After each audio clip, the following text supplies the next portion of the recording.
Hello everyone and welcome back to another video from Wake&Tech. In this video, I'm going to show you how to sign up and create a new account on Barclays Bank. To find out how, make sure you watch this video all the way until the end. And before we begin, just hit that like and subscribe button real quick and let's get started. First of all, you will need to open up your web browser, so go ahead and open it up. And then in the address bar, just type in barclays.co.uk and press enter. This will now take you into the official website of the Barclays Bank. Now, in order to sign up, just click on the button which says register. Now, to get started, just scroll down and click on the start button.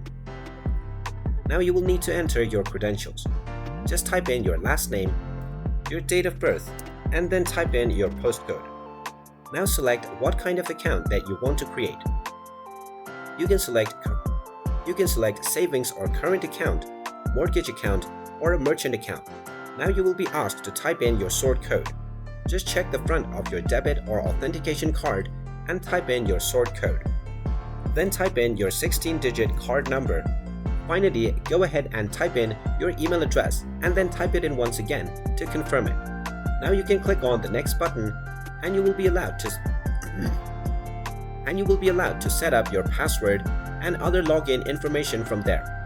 Once you complete these steps, you can simply enter your login credentials by clicking on the login button at the home page. And then you will be able to access your account on the Barclays Bank. And there you have it. That is how easy it is to sign up and create a new account on Barclays Bank. If you find this video helpful, make sure you hit that like button and subscribe to our channel if you haven't done so already. Also ring that notification bell to never miss another update from us. Thank you for watching and I will see you again in the next video.